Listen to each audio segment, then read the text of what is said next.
नमस्कार साथियों, मैं सचिन गुप्ता आप सभी का आपके अपने यूट्यूब चैनल पर स्वागत करता हूं। आज हम लोग आपके यूपी पेट जो कि आपकी आगामी परीक्षा है उसके संबंध में मॉडल टेस्ट नंबर 2 को हल करेंगे।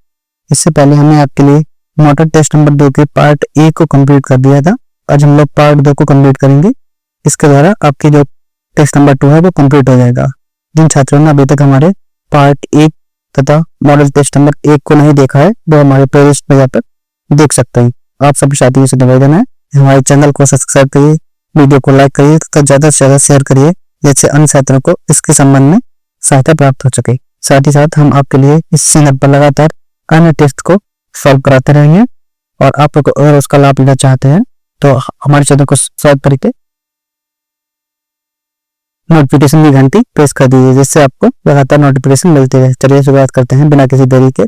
आज हम लोग 41 यानी सवाल नंबर 41 से शुरुआत करेंगे। इससे पहले हमने आपके लिए पार्ट 1 में लगभग 40 सवाल कंप्लीट करा दिए थे मॉडल टेस्ट नंबर 2 में। चलिए आज हम लोग 41 यानी 41 नंबर सवाल देखते हैं शेड नंबर 2 का। और सवाल नंबर 41 है हमारा, क्या है बच्चों? सवाल नंबर 41 है हमारा। सवाल नंबर 41 कह रहा है कि कालिम्पोंग हिल स्टेशन कहाँ स्थित है? कालिम्पोंग हिल स्टेशन कहाँ पर स्थित है? आपके ऑप्शन है बच्चों पश्चिम बंगाल का दार्जिलिंग, दूसरा ऑप्शन है सिक्किम का ज्योतिर्लिंग, तीसरा ऑप्शन है बच्चों जम्मू कश्मीर गुलमर्ग और दोस्टमार्ग, और चौथा ऑप्शन है अरुणाचल प्रदेश। तो बच्चों हमारा सही उत्तर हो जाएगा इसका ऑप्शन नंबर ए हो जाएगा। ऑप्शन नंबर ए यानी पश्चिम बंगाल के दार्जिलिंग में स्थित है ये बड़ा हिल स्टेशन। क्लियर है आपको? हो गया हमारा सवाल नंबर 41। ठीक है, कालिम्पोंग हिल स्टेशन कहाँ पर है बच्चों? पश्चिम बंगाल के दार्जिलिंग में। चलिए सवाल नंबर 2 देखते हैं हम लोग। सवाल नंबर आज का 2 और टोटल 42 और 42 में सवाल नंबर है हमारा। पहला है कि निम्नलिखित में से कौन सा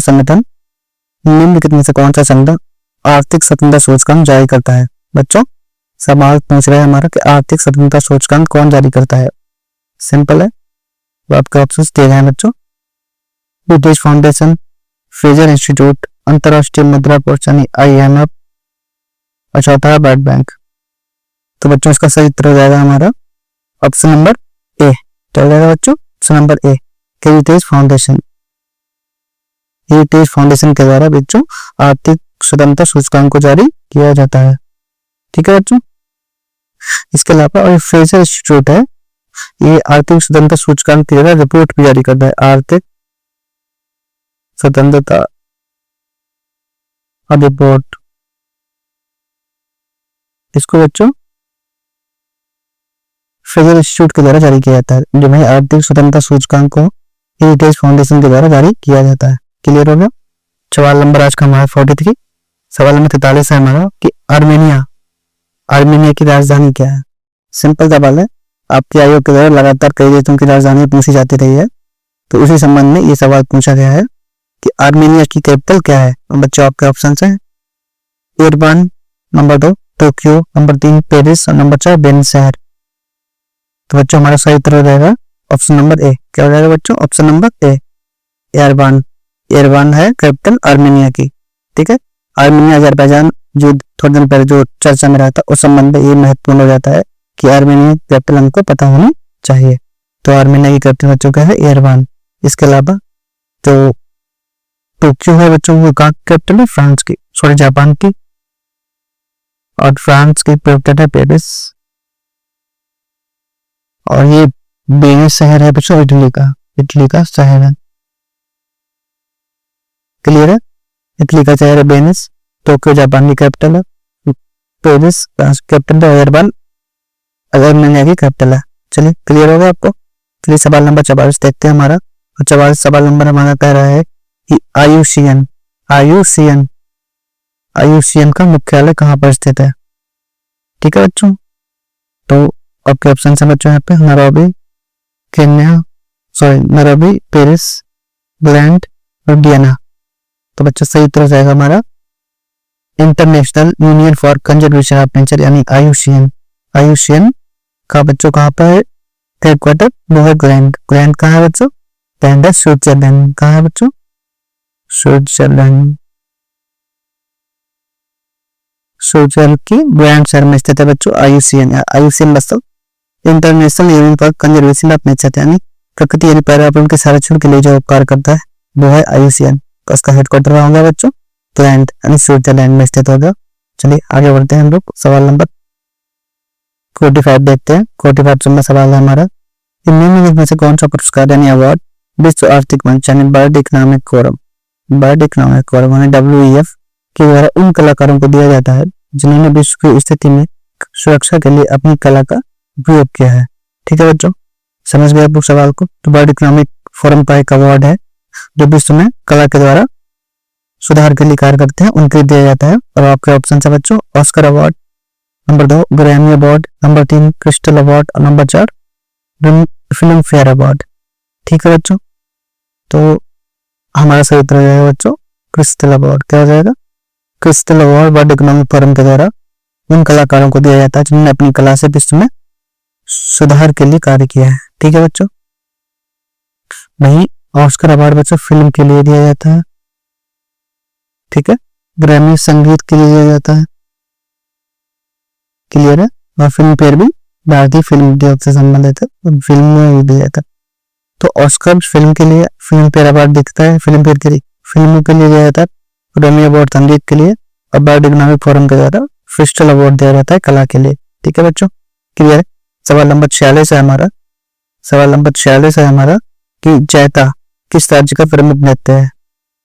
ठीक है बच्चों, जैता किस राज्य का प्रमुख नृत्य है? और आपके ऑप्शन है बच्चों कर्नाटका, राजस्थान, केरला और उत्तर प्रदेश। तो बच्चों हमारा सही उत्तर हो जाएगा ऑप्शन नंबर डी। क्या हो जाएगा बच्चों? Option number D. Uttar Pradesh के लिए बच्चों बुंदेलखंड रीजन है, बुंदेलखंड रीजन में ये नृत्य किया जाता है, उसका नाम बच्चों जैता है। जैता नृत्य उत्तर प्रदेश के बुंदेलखंड के रीजन से संबंधित है। क्लियर होगा? चलिए आगे बढ़ते हैं हम लोग, और सवाल नंबर 47 है हमारा, वर्ल्ड इकोनॉमिक फोरम यानी विश्व आर्थिक मंच का हेडक्वार्टर कहाँ पर है? क्लियर है बच्चों? और आपके ऑप्शन है बच्चों स्विट्जरलैंड, जर्मनी, फ्रांस और इटली। तो बच्चों सही उत्तर हो जाएगा आपका 47 का ऑप्शन नंबर ए। क्या हो जाएगा बच्चों? ऑप्शन नंबर ए। ये स्विट्जरलैंड में स्थित है वर्ल्ड इकोनॉमिक फोरम का हेडक्वार्टर, और ये स्विट्जरलैंड में बच्चों एक जगह है कोलोन। तो स्विट्जरलैंड की कोलोन में स्थित है बच्चों वर्ल्ड इकोनॉमिक फोरम का हेडक्वार्टर। ठीक है, क्लियर है। सवाल नंबर 47 हमारा कंप्लीट होता है, और सवाल नंबर हम लोग 48 की तरफ बढ़ते हैं, और बहुत ही महत्वपूर्ण सवाल है, भारत श्रीलंका के संबंध में पूछा गया ये सवाल। ओके, इसको स्टार्ट में लीजिए आप लोग। और सवाल नंबर 48 है हमारा कि भारत श्रीलंका वाणिज्यिक संबंध, वाणिज्यिक मुक्त व्यापार समझौता यानी जो भारत और श्रीलंका के बीच फ्री ट्रेड एग्रीमेंट है वो कब किया गया? और बच्चों आपके ऑप्शन है 1948, 2005, 2015 और 2000। तो बच्चों सही उत्तर हो जाएगा हमारा 2000। क्या हो जाएगा बच्चों? ऑप्शन नंबर ए। 1998 में ये हस्ताक्षर हुआ था, 2000 में लागू हो गया था। क्लियर है? इस समय हस्ताक्षर होते हैं बच्चों 2000 में दिसंबर में, और 2000 में ये लागू हुआ था। तो हस्ताक्षर पूछा गया बच्चों, तो हमारा ऑप्शन सही हो जाएगा ऑप्शन नंबर डी। अगर ये पूछा कब लागू होता तो ऑप्शन नंबर डी सही हो जाता हमारा 2000 में। सन 2000 में ये लागू हो गया, मार्च 2000 में लागू हो गया था बच्चों, और दिसंबर 1998 में ये हस्ताक्षर किया गया भारत श्रीलंका के बीच वाणिज्यिक मुक्त व्यापार समझौता। क्लियर है? और हमारा सवाल नंबर 49 है उसका, उत्तर प्रदेश के संबंध में है, उत्तर प्रदेश का पेट का एग्जाम है, बहुत महत्वपूर्ण सवाल बन जाता है ये वाला, स्टार मार्क कर लीजिए इसको। सवाल नंबर 49 है हमारा, उत्तर प्रदेश का राज्य पशु क्या है? राज्य पशु क्या है उत्तर प्रदेश का? अच्छा ऑप्शन चाह के बाघ, बारहसिंगा, हाथी और चीता। तो बच्चों सही उत्तर हो जाएगा हमारा, क्या हो जाएगा बच्चों? बारहसिंगा। क्या है बच्चों? बारहसिंगा। बारहसिंगा उत्तर प्रदेश का राज्य पशु है, इसको हम लोग दलदल हिरण भी कहते हैं। क्या कहते हैं बच्चों? दलदल हिरण। क्लियर है?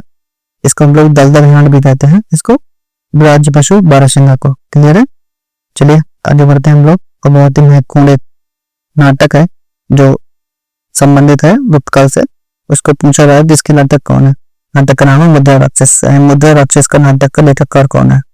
सिंपल है, मुद्रा राक्षस का नाटक के लेखककार कौन है ये आपसे पूछा गया है। आपके ऑप्शन से बच्चों विशाखदत्त, कालिदास, बाणभट्ट और अश्वघोष। बच्चे सही उत्तर हो जाएगा हमारा, क्या हो जाएगा बच्चों, विशाखदत्त। यानी मुद्रा राक्षस की स्थापना रचना 4वीं शताब्दी, चौथी यानी 4th AD में किसने की बच्चों, विशाखदत्त ने। क्लियर है, मुद्रा राक्षस की रचना, और ये जो नाटक है इसकी रचना की बच्चों विशाखदत्त ने। क्लियर है, ओके। चलिए आगे बढ़ते हैं हम लोग, तो आगे देखते हैं बाणभट्ट के द्वारा बच्चों एक रचना की हर्षचरित्र। हर्षचरित्र कालिदास की बच्चों कहाँ है, विज्ञान शकुंतलम, अभिज्ञान शकुंतलम। क्लियर हो गया। तो मुद्रा राक्षस नामक जो नाटक है उसके लेखक कौन है बच्चों, विशाखदत्त। चलिए हमने अभी 10 सवाल कंप्लीट कर लिए हैं, और सवाल नंबर हम लोग आगे बढ़ते हैं, क्योंकि गद्यांश है जो कि पेट के लिए बहुत ही महत्वपूर्ण है। आपको ठीक से गद्यांश पढ़ना होता है, और इसके माध्यम से जो सवाल पूछे गए हैं उनको हल करना होता है। चलिए इसकी बात करते हैं। गद्यांश को ठीक से पढ़िए मेरे साथ आप लोग भी ध्यान से, मैंने जूम कर दिया है जिससे आप क्लियर देख सके, और सवाल इस पर दिए गए हैं बाद में लोग हल करेंगे। तो गद्यांश है हमारा कि समाज की विषमता शोषण की जन्य है। समाज की विषमता शोषण की जन्य है। समाज में जितनी विषमता होगी समानता शोषण उतना ही अधिक होगा। क्लियर है।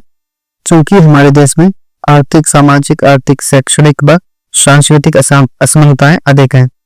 ये बच्चों जो पैराग्राफ है ये हमारे समानता, शोषण और विषमता पर संबंधित है।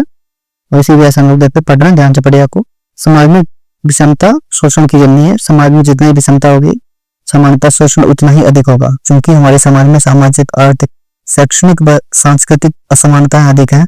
इसकी वजह से एक व्यक्ति एक स्थान पर शोषक तो और वही दूसरे स्थान पर शोषित होता है। यानी एक व्यक्ति शोषक भी हो सकता है और शोषित भी हो सकता है। ठीक है। जब हम लोग उपभोक्ता संरक्षण की हो जब बात उपभोक्ता संरक्षण की हो तब पहला प्रश्न यह उठता है कि उपभोक्ता किसे कहें। सवाल उठाया गया कि उपभोक्ता किसे कहें या उपभोक्ता की परिभाषा क्या है। एक है बच्चों समानता। उस व्यक्ति या उस व्यक्ति समूह को उपभोक्ता कहा जाता है जो सीधे तौर पर किन्हीं वस्तुओं या सेवाओं का उपयोग करते हैं। इसी प्रकार सभी व्यक्ति किसी न किसी रूप में उपभोक्ता होते हैं और शोषण का शिकार होते हैं। ठीक है बच्चों। तो किसी न किसी रूप में हर कोई व्यक्ति उपभोक्ता होता है और शोषण का शिकार होता है। ठीक है। और आगे पैराग्राफ में दिया गया है बच्चों क्या है, हमारे देश में ऐसे अशिक्षित, सामाजिक, आर्थिक रूप से दुर्बल, अशक्त लोगों की भीड़ है जो शहर की मलिन बस्तियों में, फुटपाथ पर तथा रेलवे लाइनों के किनारे, गंदे नालों के किनारे झोपड़ी डालकर अथवा किसी अन्य तरह से अपना जीवन यापन कर रहे हैं। ठीक है। वे दुनिया के सबसे बड़े प्रजातांत्रिक देश की समाजोपयोगी उर्दोमुखी योजनाओं से वंचित हैं, जिन्हें आधुनिक सफेद पोशों, व्यापारियों, नौकरशाहों तथा कथित बुद्धिजीवी वर्ग ने मिलकर बांट लिया है। सही मायने में शोषण इन्हीं की देन है। सरकार कितनी भी योजनाएं बनाकर लागू कर दे, कोई बड़ा परिवर्तन संभव नहीं है। ठीक है। और एक लिखा कि उपभोक्ता शोषण का तात्पर्य केवल उत्पादकता व व्यापारियों के द्वारा किए गए शोषण से ही लिया जाता है, जबकि इसके क्षेत्र में वस्तु एवं सेवाएं दोनों ही सम्मिलित हैं। इसके अंतर्गत डॉक्टर, शिक्षक, प्रशासनिक अधिकारी, पुलिस, ऊंचे ओहदों पर बैठे सरकारी कर्मचारी, वकील आदि सभी शामिल होते हैं। इन सब ने शोषण के क्षेत्र में जो कीर्तिमान बनाए हैं वो वास्तव में गिनीज बुक ऑफ रिकॉर्ड में दर्ज कराने लायक है। कानून के हाथ कितने भी लंबे हों इन सभी तक नहीं पहुंच सकते, क्योंकि यदि से भक्षक बन जाए तो कौन बचाए। भ्रष्टाचार सभी की जड़ों में पहुंचा हुआ है, ऊपर से नीचे तक या नीचे से ऊपर तक। ऊपर गया इन सभी लोगों के अच्छे दिन आएंगे। दूसरी ओर किसी तरह अपनी इज्जत आबरू बचाता मध्यम वर्ग, जो ना तो किसी पार्टी के वोट बैंक में है, न ज्यादा पढ़ा लिखा है, संपन्न है, न सरकार की उसकी परेशानियों को समझते हैं, और न कोई अन्य राजनीतिक पार्टी, जिनको सरकारी पेंशन नहीं मिलती, ऐसे बड़े बुरे लाचार लोगों की स्थिति और भी खराब है। न तो उनकी संस्कार विहीन संतान उनका ध्यान रखने को तैयार है, और न सरकार उनके लिए कुछ सोच पा रही है। क्या इस विषमता को हटाने की दिशा में कोई कदम उठाया जा रहा है? क्या पढ़े लिखे नौजवानों की उपयुक्त रोजगार दिए जाने की दिशा में कुछ हो रहा है, क्या क्या होगा इस देश का भगवान ही जानता है। चलिए, आपने पूरा पैराग्राफ पढ़ लिया है। अगर आपको दिक्कत हो, कौन सा सवाल समझ नहीं आ रहा है, तो आप दोबारा भी इस पैराग्राफ को वीडियो को रोक कर पढ़ सकते हैं। चलिए आगे देखते हैं हम लोग, और इसके जो सवाल आए हैं वो हम लोग देखते हैं। सवाल नंबर हमारा है 51। सवाल नंबर 51 कह रहा है कि हमारे समाज में, हमारे देश में समाजोपयोगी उर्दूमुखी योजनाओं से वंचित पर कौन सा है। ठीक है बच्चों, तो वंचित वर्ग पूछा गया कौन कौन से हैं, तो आपके ऑप्शन है बच्चों, सरकारी पेंशन विहीन वयोवृद्ध जनों का वर्ग। नंबर 2, किसी तरह अपनी इज्जत आबरू बचाता समाज का मध्यम वर्ग। नंबर 3, मलिन बस्तियों, फुटपाथ, सड़क और रेलवे किनारे के झोपड़ी डालकर रहने वाले अशिक्षित, दुर्बल, अशक्त लोगों का वर्ग। और चौथा ऑप्शन है बच्चों, आधुनिक सभ्यता पोषण व्यापारियों, नौकरशाहों एवं तथाकथित बुद्धिजीवी वर्गों का लोगों का वर्ग।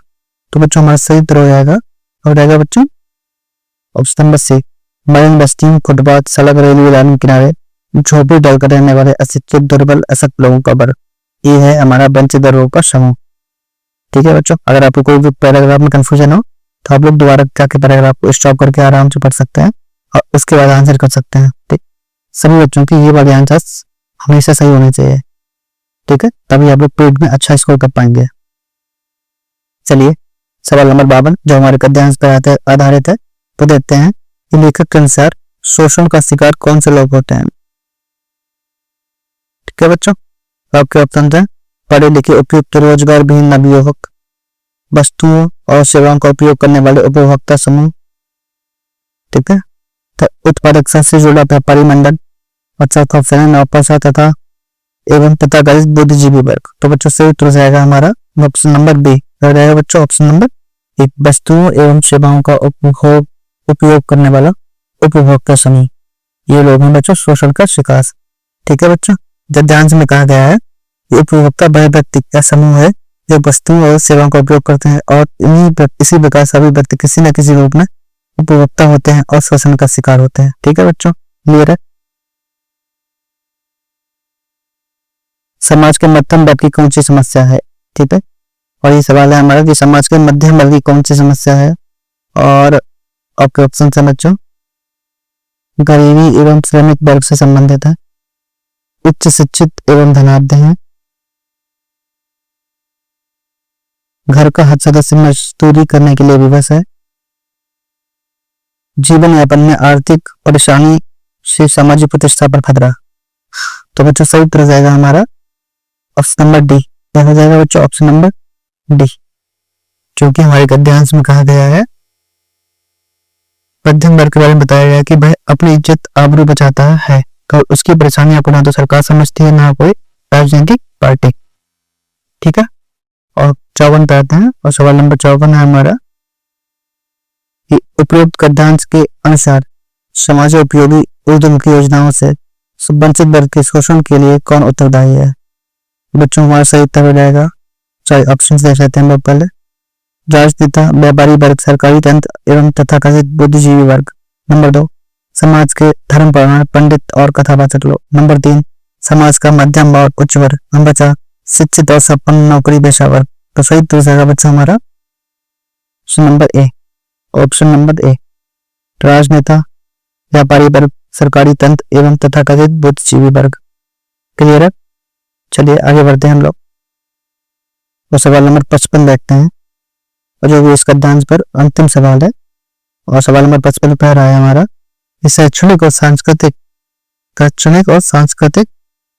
शब्द किस व्यापारिक इकाई से संबंधित है और किस प्रत्यय से मिलकर बने हैं। ठीक है, और आपके ऑप्शन है बच्चों, संज्ञा और विशेषण शब्द, अणिक और तिक प्रत्यय। नंबर 2, विशेषण और संज्ञा शब्द, ऋणिक और तिक प्रत्यय। नंबर 3, विशेषण और विशेषण शब्द, तिक प्रत्यय। नंबर 4, संज्ञा और संज्ञा शब्द, अणिक और अतिक प्रत्यय। तो बच्चों सही उत्तर हो जाएगा हमारा ऑप्शन नंबर 55 का सी। बच्चों ऑप्शन नंबर सी। क्यों, शैक्षणिक जो लिखा गया है बच्चों वो शिक्षा प्लस 1, शिक्षा प्लस 1 तो हो जाएगा शैक्षणिक। क्लियर है।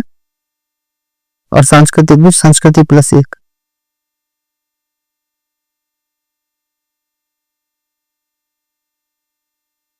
ठीक है, तो ये वाला एक पैराग्राफ हमारा गद्यांश समाप्त होगा। इस पे टोटल कितने सवाल थे बच्चों? 5। इसी तरह आपका दूसरा पैराग्राफ है, वो भी हम लोग इसी तरह पढ़ेंगे और फिर इसको हल करने का प्रयास करेंगे। ठीक है बच्चों, और पैराग्राफ पढ़ते हैं हम लोग। पैराग्राफ ये है हमारा, हमारी प्राचीन संस्कृति, भारत प्राचीन संस्कृति का देश है। यहाँ दान करने को जीवन मुक्ति का अनिवार्य अंग माना जाता है। जब दान देने को धार्मिक कृत्य मान लिया जाता है तो निश्चित तौर पर दान देने वाले भी होंगे। हमारे समाज में भिक्षावृत्ति की जिम्मेदारी समाज के धर्मात्मा, दयालु और सज्जन लोगों की है। भारतीय समाज में दान लेना व देना दोनों धर्म के अंग माने गए हैं। पहले दान देने से पूर्व दान देने वाले की पात्रता देखी जाती है और योग्य पात्र को दान दिया जाता है। धर्मशास्त्रों ने दान की महिमा को बड़ा चढ़ाकर वर्णन किया गया, जिसके कारण भिक्षावृत्ति को भी धार्मिक मान्यता मिल गई। धीरे धीरे दानदाताओं ने पात्रता को ध्यान देना बंद कर दिया और दयावश निरी और मूल्यों में बदलाव आया और अधिकतर लोग गरीब, ब्राह्मणों, अपाहिजों और गरीबों को दान दिया जाने लगा। शनि शनि समाज में भिखारियों को दान का पात्र समझने लगे। समाज में जब इस तरह के परिवर्तन हुए तो धीरे धीरे लोगों ने भिक्षा को अपनी आजीविका बना लिया। कभी कल बेसहारा लोग भीख मांगने लगे। काम न मिलने से भी भिक्षावृत्ति को बढ़ावा मिला, बल मिला और पूजा स्थल, तीर्थ, रेलवे स्टेशन, बस स्टैंड, गली, मोहल्ला आदि स्थानों पर हर जगह होगी, क्योंकि यह हमारे धार्मिक और आध्यात्मिक विकास के लिए प्राणघातक होगा तथा हमारे सांस्कृतिक जड़ों से काट देगा। हमें सभी धर्म संप्रदायों, पंथ, विचारों के लोगों को और उनकी विचारधाराओं और उपासना पद्धतियों को उचित सम्मान देना चाहिए। किसी भी व्यक्ति को, चाहे वह किसी भी जाति और धर्म का से संबंधित है, प्रकृति ने समान बनाया है। सभी मनुष्यों में एक परमात्मा का वास है। जागतिक विकास की दृष्टि से कोई पिछड़ा हो सकता है, यदि कोई पिछड़ा है तो उसे अपने साथ लेने से मानवता की उठती है।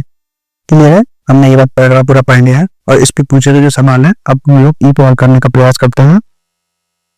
तो बच्चा हमारा पहला सवाल है कि मानवता कब खिल उठती है? मानवता कब खिल उठती है? और आपके ऑप्शन है बच्चों, जब पिछड़ों का सहारा दिया जाता है, जब एकाधिक धर्मों को मानने वाले एक साथ आते हैं, जब सभी में स्थित परमात्मा को एकमात्र सत्य स्वीकार किया जाता है और सभी का आध्यात्मिक विकास होता है। तो बच्चों क्या उत्तर हो जाएगा हमारा 56 नंबर सवाल का? ऑप्शन नंबर ए।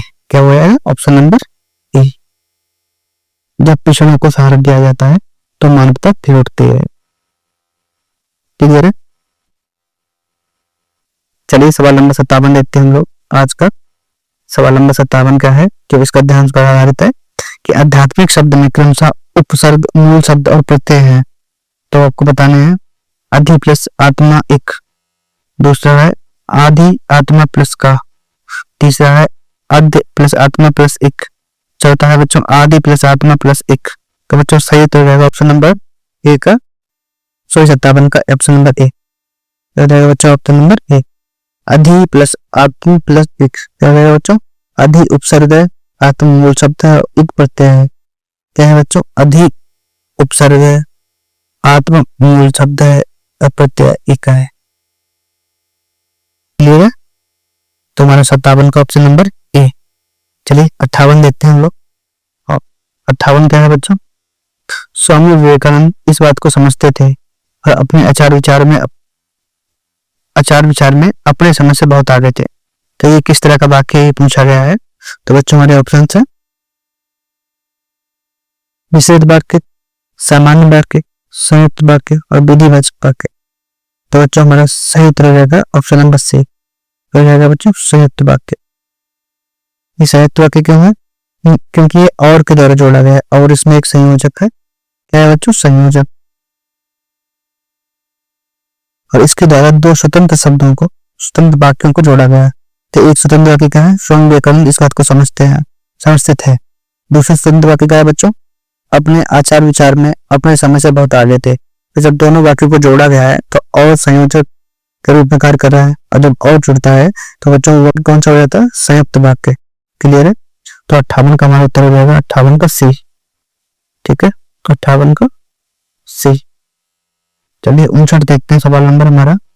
एक अध्ययन के अनुसार धर्म संप्रदायों के विषय में विवेकानंद का विचार था। क्या था बच्चों विवेकानंद जी का विचार? कि केवल हिंदू धर्म की पूरी अवधि सही है। Option number C. Option number A हो गया। ऑप्शन नंबर बी क्या है बच्चों?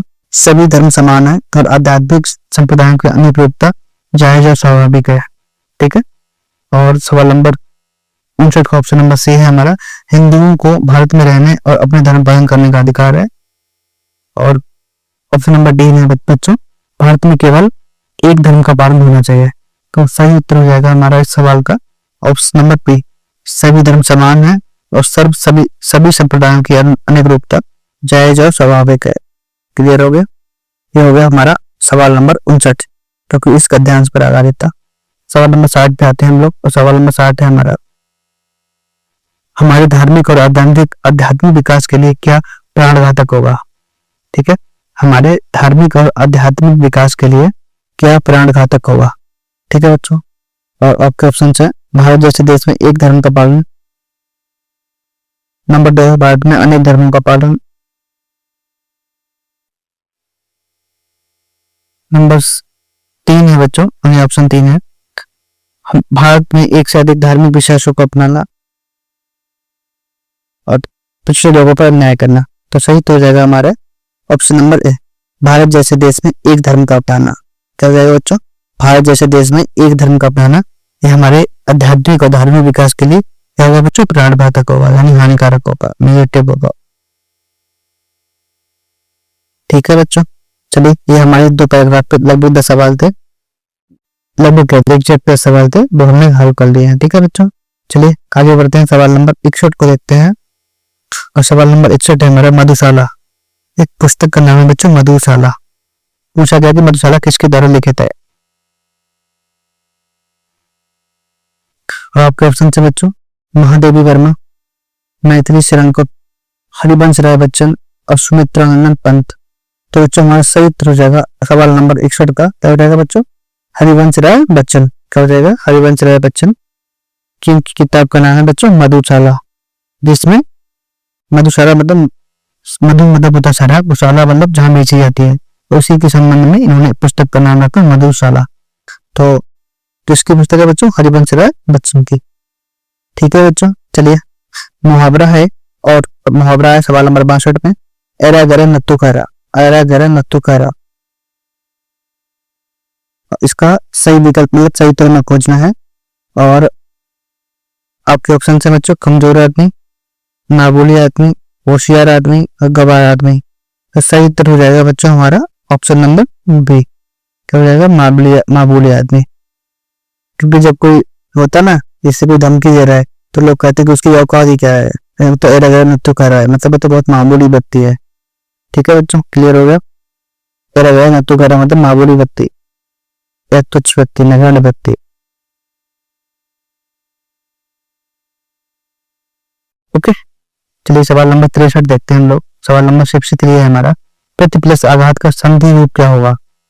तो ये संधि विच्छेदन और इसको संधि के रूप में हमको लाना है, प्रति प्लस आघात। तो इसके ऑप्शंस दिए गए हैं बच्चों, प्रत्याघात, प्रत्याघात, तृतीयाघात, प्रत्याघात। तो बच्चों सही तो हो जाएगा हमारा ऑप्शन नंबर ए। क्या हो जाएगा बच्चों? ऑप्शन नंबर ए, प्रत्याघात। प्रत्याघात प्रति प्लस आघात का संधि रूप है। ठीक है बच्चों, प्रत्याघात पहला ऑप्शन हो जाएगा हमारा ऑप्शन नंबर ए। क्लियर है? सवाल नंबर 64 देखते हैं हम लोग। सवाल नंबर 64 क्या है हमारा, यद्यपि वह बीमार था परंतु वह मेला गया। ठीक है, बाकी की त्रुटियां सुधारें। तो ये अशुद्ध वाक्य है, इसको हमें शुद्ध में लिखना है। ठीक है, तो हमारा उत्तर हो जाएगा बच्चों सवाल नंबर, चलो ऑप्शंस देख लेते हैं पहले आपको। यद्यपि वह बीमार था लेकिन वह मेला गया। सवाल ऑप्शन 2, यद्यपि वह बीमार था फिर भी वह मेला गया। यद्यपि वह बीमार था तथापि वह मेला गया। यद्यपि वह बीमार था किंतु वह मेला गया। तो बच्चों इसका सही तो हो जाएगा हमारा ऑप्शन नंबर, क्या हो जाएगा बच्चों? 64 का सी। क्या हो जाएगा बच्चों? 64 का सी। क्योंकि बच्चों जब भी यद्यपि लिखा होगा तो उसके साथ जो वर्ड आने वाला है वो परंतु नहीं, क्या होगा बच्चों? तथापि। तथापि, तथापि बोलते हैं इस पे, तथापि बोलते हैं। ठीक है बच्चों, तो सही तो हो जाएगा हमारा ऑप्शन नंबर सी, यद्यपि बीमार था तथापि वह बहना चला गया। क्लियर है? तो हो गया हमारा सवाल नंबर 64। और सवाल नंबर 65 पे हम लोग आते हैं। सवाल नंबर 65 है हमारा कि सब कुछ जानने वाला, सब कुछ जानने वाला, ये एक शब्द बच्चा है, एक शब्द बताना है इसका। ये सब कुछ जानता है, उसके लिए क्या कहते हैं हम लोग? उसको कहते हैं बहुज्ञ या अल्पज्ञ या अत्यल्प या अज्ञ। तो बच्चों उसका सही उत्तर हो जाएगा हमारा ऑप्शन नंबर बी, सर्वज्ञ। जो सब कुछ जानने वाला है उसको हम लोग क्या कहते हैं? सर्वज्ञ। जो बहुत कुछ जानता है बच्चों को हम लोग कहते हैं बहुज्ञ, बहुत कुछ जानता है।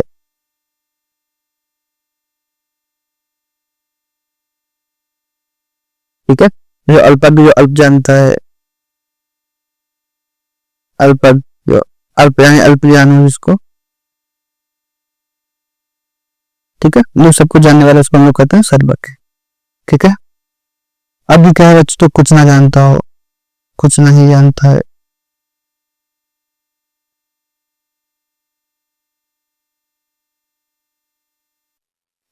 चलिए अब हम लोग आगे देखते हैं सवाल नंबर, ये मैथ के पाई चार्ट के सवाल हैं, इसको हम लोग बाद में अलग क्लास में एक में आपके कराएंगे। इसमें केवल पाई चार्ट के क्वेश्चंस को सॉल्व कराया जाएगा। ठीक है, क्लियर है? तो इनको हम लोग छोड़ते हैं और आगे बढ़ते हैं, और हम लोग आ जाते हैं सवाल नंबर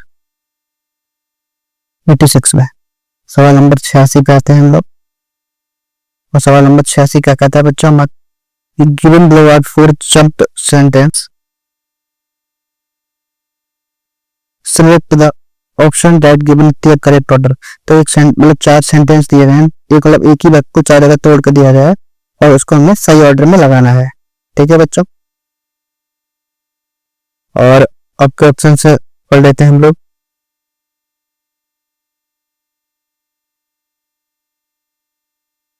क्या है बच्चों? Option number A, however the rate of population increase is another important factor of considers. Option number B, this change can be expressed in 2 days. Number C, the growth of population refers to the change in the number of inhabitants of country. Option number D, first in terms of absolute number and second in terms of percentage change. तो बच्चों सबसे पहले हमारे पास क्या आएगा? Option number C. क्या हो जाएगा बच्चों? ऑप्शन नंबर सी, क्योंकि परिचय दे रहा है। तो सबसे पहले हमारा बच्चा हो जाएगा सी ऑप्शन नंबर। ठीक है, उसके बाद आ जाएगा ऑप्शन नंबर बी। क्या आ जाएगा बच्चों? क्योंकि ये 2 रास्तों को बता रहा है। ठीक है, क्योंकि this can be expressed by 2, तो फिर आ जाएगा ऑप्शन नंबर बी। फिर हमारा ऑप्शन नंबर बच्चों आ जाएगा डी। ये दो, क्योंकि इसके द्वारा 2 तरीके इनकी बात की गई है, यहाँ पे एक्सप्लेन कर दिए गए हैं। ठीक है, first and second in the terms of percentage और एक्सक्लूड नंबर। तो बच्चों हो जाएगा डी बचा हमारा लास्ट का ए। तो सही तो हो जाएगा बच्चों हमारा सी बी डी ए। ये वाला विकल्प में हमको दो देखना होगा, तो ये वाला विकल्प है C B D A, option number A. तो सही तो हो जाएगा हमारा बच्चों ऑप्शन नंबर ए। क्या हो जाएगा बच्चों? ऑप्शन नंबर ए 86 का हो जाएगा ऑप्शन नंबर ए। चलिए 87 देखते हैं। 87 का है सवाल हमारा। 87 सवाल है, select the correct synonyms of the given word obligatory. किसका सिनोनिम्स बनाना है बच्चों? ऑब्लिगेटरी का। तो ऑब्लिगेटरी का बच्चों क्या मतलब होता है? अनिवार्य, आवश्यक।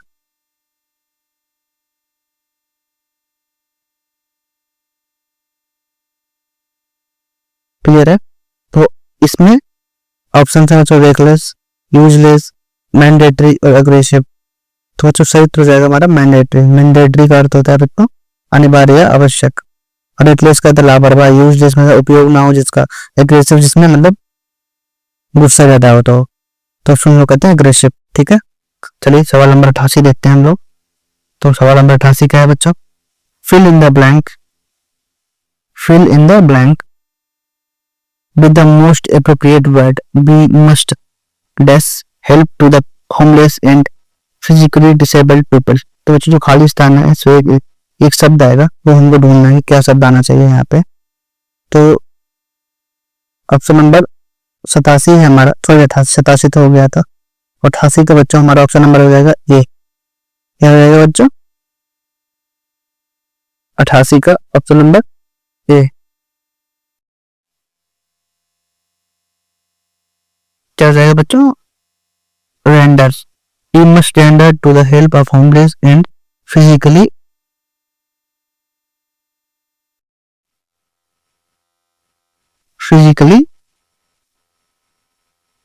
Disabled people. ठीक है, चलिए सवाल नंबर 88 देखते हैं हम लोग। और सवाल नंबर 88 हो गया, 89 देखते हैं हम लोग। और सवाल नंबर 89 का है हमारा, सवाल नंबर 89 है हमारा बच्चों कि in the sentence identify the segment with contents the grammatically error. तो एक ऐसा भाग है जिसमें अशुद्धि दी गई है, वो हमको पहचानना है। और आपका बच्चों वाक्य है one of the boys from our school have been selected for the national badminton championship. और आपके ऑप्शन है बच्चों have been selected from our college school from national badminton championship one of the boys. तो बच्चों सही उत्तर हो जाएगा हमारा 89 का, क्या हो जाएगा बच्चों? ए। क्या हो जाएगा ऑप्शन नंबर ए? ठीक है, अब 89 का option number A. Haves been selected की जगह बच्चों क्या हो जाएगा? वन से शुरू हो रहा है तो इसकी जगह सिंगल फॉर्म होनी चाहिए, सिंगल यानी एक वचन आना चाहिए। और हैव नहीं होगा तो बच्चों क्या हो जाएगा? हैज। तो क्या हो जाएगा बच्चों? Has been selected. ठीक है, सिंगुलर फॉर्म में क्या हो जाएगा बच्चों? हैज। तो पहले वाले ऑप्शन में फॉल्ट है, ए नंबर ढूंढना था, तो हो जाएगा ऑप्शन नंबर ए। ठीक है, चलिए सवाल नंबर 90 देखते हैं हम लोग। सवाल नंबर 90 हमारा है, 90 में क्या कर रहा है बच्चों? 90 में कर रहा है select the passive from of the given sentence. हमको इसको पैसिव बनाना है बच्चों। और आपके ऑप्शन है बच्चों the manager keeps the work pending. इसका हमको क्या बनाना है बच्चों? पैसिव। तो पैसिव बनाने के लिए ऑप्शंस दिए गए हैं बच्चों the work is kept pending by the manager, number 2 the work was kept pending by the manager, number 3 the work has been kept pending by the manager, और number 4 the work are being kept pending by the manager. तो बच्चों हमारा सही उत्तर हो जाएगा option number ए। क्या हो जाएगा बच्चों? Option number A. तो जैसे कोई वाक्य टेंस सिंपल प्रेजेंट में है तो उसका पैसिव फॉर्म हो जाएगा इज आर एम प्लस की थर्ड फॉर्म। तो सबसे पहले क्या जाएगा बच्चों? तो द वर्क, तो हो जाएगा द वर्क। फिर बच्चों सिंगल फॉर्म है तो इज आ जाएगा kept pending by the manager. तो सही उत्तर हो जाएगा बच्चों हमारा ऑप्शन नंबर ए। क्या हो जाएगा बच्चों? ऑप्शन नंबर ए। क्लियर है? चलिए सवाल नंबर 91 देखते हैं हम लोग। सवाल नंबर 91 लिखा है बच्चों इफ एंशिएंट को 2 5 1 6 8 5 9 और नेचर को 5 2 9 0 4 8 कोड में लिखा जाता है तो ट्रेन को किस कोड में लिखा जाएगा? ठीक है, हम लोग कोडिंग करें तो टी के लिए क्या बच्चों शब्द यूज किया गया हमने? 9। टी के लिए क्या बच्चों शब्द है? यूज 9। जो आर के लिए क्या शब्द यूज किया गया है? 4। और ए के लिए शब्द क्या है बच्चों? 2। इसी तरह आई के लिए क्या बच्चों शब्द यूज किया गया? 6। और एन के लिए लास्ट से बर्थ है हमारा, उसके लिए 5। तो 94,265 हमारा कोड होना चाहिए। तो हमारा ऑप्शन नंबर सी। कौन सा सी बच्चों? ऑप्शन नंबर सी सही उत्तर हो जाएगा हमारा 94,265। क्लियर है? चलिए सवाल नंबर 92 देखते हैं हम लोग। बी ए से दक्षिण पश्चिम की ओर है। बी ए से 92 बच्चों हमारा सवाल है। 92 का ऑप्शन हमको देखना है, पहले हल कर लेते हैं हम लोग। बी से दिशाएं हैं हमारी, तो बी ए के दक्षिण और पश्चिम में है। तो मान लेते हैं ये ए है, ये इसका दक्षिण हो गया और ये पश्चिम हो गया। तो यहाँ पे बच्चों कौन है? मान लेते हैं ए है। और सी बी के पूर्व में है और ए के दक्षिण पूर्व में है। ठीक है बच्चों? ठीक है, कहाँ है बच्चों? सी बी के पूर्व में है और ए के दक्षिण पूर्व में है। यानी सी डी के पूर्व में सी, यदि सी डी के उत्तर में ए की समरेखा पर है तो ए डी के दक्षिण पूर्व में होगा। ठीक है बच्चों, आगे वाले सवाल से पढ़ते हैं। सी डी के उत्तर की ओर है और डी ए की संदेशा पर है, ये वाला। तो डी किस दिशा में, ए की स्थित है। तो बच्चों हमारा सही उत्तर हो जाएगा इसका ऑप्शन नंबर डी, इनमें से कोई नहीं। तो हो जाएगा बच्चों ऑप्शन नंबर डी, इनमें से कोई नहीं। ठीक है, चलिए आप लोग इसको हल करिएगा ध्यान से। तो एकदम एग्जैक्ट आंसर आ जाएगा आपको। जो दिशा दी गई है उत्तर, दक्षिण पूर्व और ईस्ट, इनमें कोई सा भी ऑप्शन सही नहीं है। तो बच्चों सही उत्तर हो जाएगा हमारा ऑप्शन नंबर डी, क्योंकि डी सी के उत्तर की ओर और बी ए के साथ समरेखा पर है, ये वाला मैन लाइन है जो बता रही है। चलिए सवाल नंबर क्या है हमारा 93, और सवाल नंबर 93 हमारा कह रहा है कि क्या कह रहा है बच्चों, एम एन का भाई है। क्या है बच्चों, एम एन का भाई है, एम एन का भाई है। ठीक है, बी एम का भाई है, बी एम का भाई है। ठीक है, एम और एम डी का भाई है, एम डी का भाई है, लेकिन डी एम डी का भाई नहीं है। एम डी का भाई है, एम डी का भाई नहीं है बच्चों। एम का भाई है, एम डी का भाई है। ठीक है, लेकिन एम डी का भाई नहीं है। तो क्या हो सकती है बच्चों, बहन। तो एम डी से किस पर संबंधित है, तो ये निगेटिव पूरी है, निगेटिव मतलब फीमेल है, और ये डी की बहन है। क्या है बच्चों, बहन है। क्लियर हो गया। चलिए सवाल नंबर 94 देखते हैं हम लोग। सवाल नंबर 94 है हमारा, क्या है बच्चों, 7 मित्र P Q R S T U एक पंक्ति में इस प्रकार बैठे हैं, बैठ कर फिल्म देख रहे हैं। एस एक छोर पे बैठा है, क्यू एस के दाईं ओर दूसरे स्थान पर बैठा है। तो ये हो जाएगा बच्चों एस और क्यू। ठीक, पी और क्यू के बीच में बैठा है बच्चों, तो ओ पी क्यू। ठीक है, तो क्यू के छोर पर नहीं बैठा है, आर टी के बाईं ओर बैठा है। तो पी के दाईं ओर कौन सा बैठा है, तो बच्चों ये पूरा सिस्टम हो जाएगा हमारा U R T O P Q S. सवाल क्या है हमारा, पी के दाईं ओर कौन बैठा है, पी के दाईं ओर कौन बैठा है। तो पी के दाईं ओर बच्चा कौन बैठा है, ओ बैठा है, या बैठा है ओ।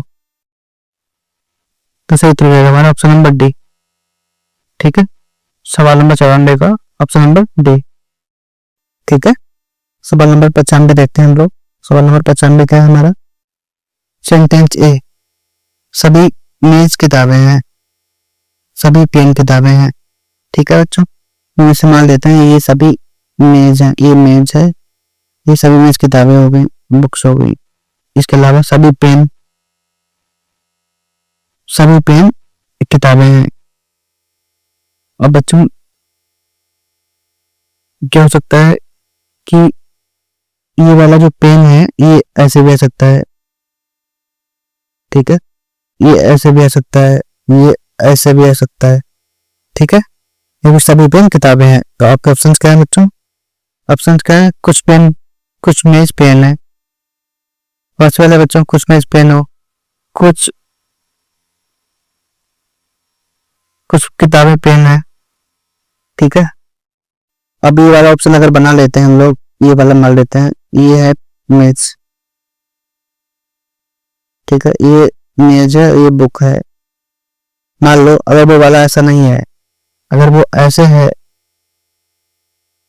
तब तो ये वाला सही हो जाएगा कि कुछ पेन किताबें हैं। ठीक है बच्चों, ये वाला बात। अगर मान लो वो ऐसे है और दोनों इंटरसेप्ट नहीं कर रहे हैं दूसरे को, तब ये क्या हो जाएगा, सभी पेन कुछ पेन किताबें हैं। तो ये वाला सही बैठ रहा है।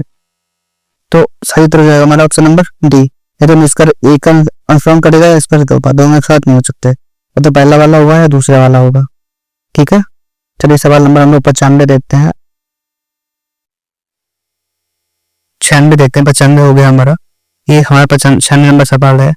9.625 - 2.23 into 3.35 into -2.23 plus 1.0016 minus 2.968।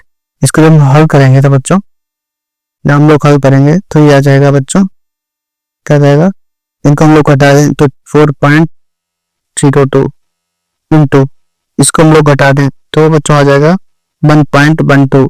Okay, और ये हम लोग ये घटाएंगे इससे माइनस 2.9854। तो इसको हम लोग जब गुणा करेंगे बच्चों तो 4.5024 माइनस ये बड़ा घटा देते हैं हम लोग, ये बड़ी संख्या, तो सही उत्तर हो जाएगा हमारा ऑप्शन नंबर 96 का सी। क्या जाएगा बच्चों, 96 का सी।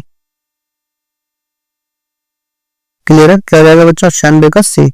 ऑप्शन नंबर सी क्या है बच्चों, 1517।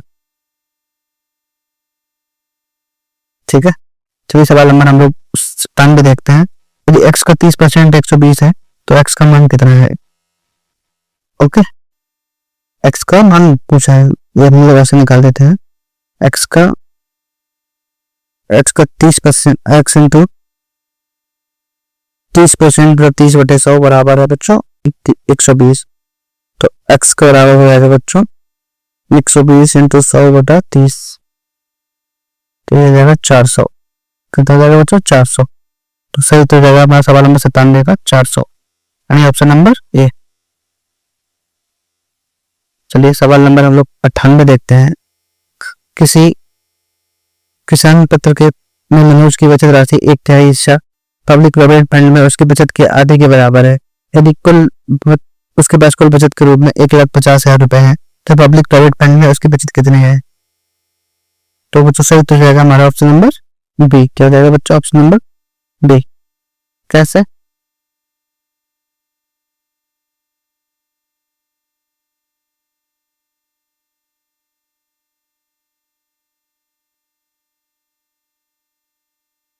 ये 98 सवाल है बच्चों, तो 98 का सवाल का ऑप्शन नंबर बी हमारा ऐसे हो जाएगा। इसको हम लोग 100 का मान लेते हैं। ये प्रोविडेंट फंड वाली जो राशि है प्राइवेट वाली, तो k/3 बराबर है p/2 के। क्लियर है, तो 2 के बराबर है 3p के, तो k बराबर 3/3p/, तो ओके। q प्लस p है बच्चों 15,000, 1,50,000। तो इसके वैल्यू रख देते हैं हम लोग 3p/2 प्लस p बराबर 1,50,000। जब p को करेंगे बच्चों 60,000 आ जाएगा हमारा ऑप्शन। ठीक है, provident fund public provident fund वाला p, तो अच्छा ऑप्शन आ जाएगा हमारा 60,000। चलिए 99 को देखते हैं हम लोग। √9 - 4√5, तो इसका सही उत्तर क्या जाएगा बच्चों, हमारा सही उत्तर जाएगा हमारा ऑप्शन नंबर ए। क्या हो जाएगा बच्चों, ऑप्शन नंबर ए, √5 - 2। कैसे बच्चों, ये बच्चों ऐसे हो जाएगा √9 - 4 √5 बराबर √9 - 2 √20। ठीक है, इसको हम लोग हल करेंगे तो √5 + 4 √2 -2 तो ये फार्मूला बन जाएगा। तो बच्चों सही उत्तर जाएगा हमारा √5 - 2। ठीक है, आज का अंतिम सवाल है हमारा। 7 क्रमिक संख्याओं का औसत 20 है, इन संख्याओं में से सबसे बड़ी संख्या है। ठीक है, और ऑप्शंस बच्चों दिए गए हैं 25, 24, 23 और 18। तो चूंकि सबसे बड़ी संख्या का औसत 20 है, ठीक है, 7 क्रमिक संख्या तो ये माध्य संख्या है बच्चों, कौन सी, 20। तो इसके 3 पहले और 3 बाद में है। तो संख्या पहले वाली चाहिए 19, 18 और 17। बाद वाली संख्या हो जाएंगे बच्चों 21, 22 और 23। तो सबसे बड़ी संख्या क्या हो जाएगी बच्चों, 23 कर जाएगी 23। ठीक है बच्चों, तो ये आपका मॉडल टेस्ट नंबर 2 कंप्लीट होता है। यहाँ पे मॉडल टेस्ट नंबर 2 कंप्लीट होता है। इसके बाद हम लोग आपके लिए मॉडल टेस्ट नंबर 3 लेकर आएंगे। आपको लगातार ऐसे ही टेस्ट मिलते रहे, तो इसके लिए आप हमारे चैनल को सब्सक्राइब करिएगा, वीडियो को लाइक करिएगा, तो ज्यादा से ज्यादा लोगों को शेयर करिए, जिससे अधिक से अधिक लोग इस श्रृंखला का लाभ उठा सकें। धन्यवाद।